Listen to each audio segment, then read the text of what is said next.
Hi, my name is Keely and I work here at Clipfolio. Today we're going to talk about the Clipfolio map component. I have two examples of maps here. One is a world map using indicators to color various regions on the map, and the other is a map of the United States using the color range values to color the various regions on that map. Let's take a look at how you would do some of these in the Clip editor. So when you're working with the map component, there's a few things to know. First of all, there's two sections to it. One is the regions and the other is the markers.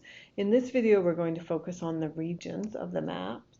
The other thing to note is there is a set of pre-built maps. So by default, it will open to your world map, which has a set of regions that are based on different countries. So you see I can hover over those and see the different countries. But you have a selection of other maps to choose from.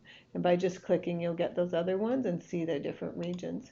You can also create your own custom map, creating an SVG file. And if you go to our knowledge base and support clipfolio.com, you can get information on how to do that.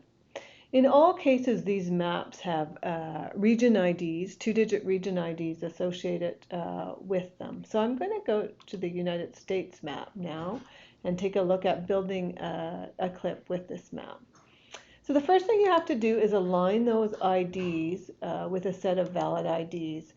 So again, for each one of our pre-built maps, you can find the map IDs at our knowledge base.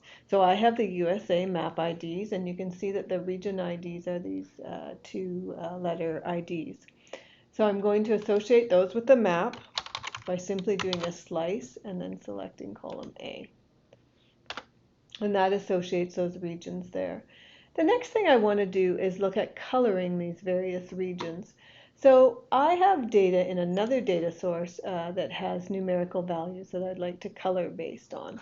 In order to align that data, I need to look at the first data set and use the region names to look up into the second data set, find the corresponding name and value. So I'm going to use the lookup function to do that. So I do lookup. And the first thing I want to do is take column B from the region ID data source, and then I want to look up into the column A of my sessions.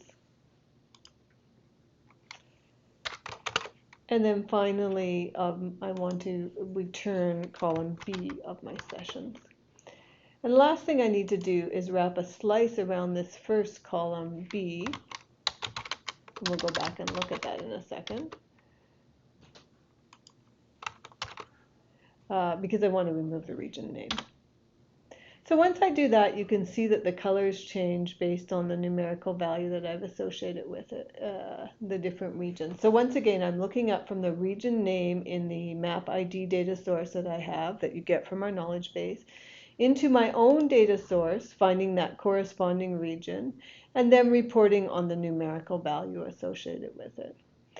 By default, the properties, these colors will be expressed as a range of colors, and you can specify that color range. I can also turn that off and instead look at indicators. So the indicators you put at the map level, and I go to indicators. And in this case, I want to check if the color is greater than 5,000, color it green. And now instead of a range of colors, I have some regions that are green and others that are gray.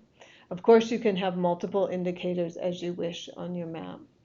So that's a quick look at the map component, the regions area of the map component. So remember, the first thing you need to do is associate your IDs that you get from a set of IDs, a data source, or you may have a data source with these IDs in it, to the IDs, and then you line up your colors and descriptions accordingly. Thanks for watching.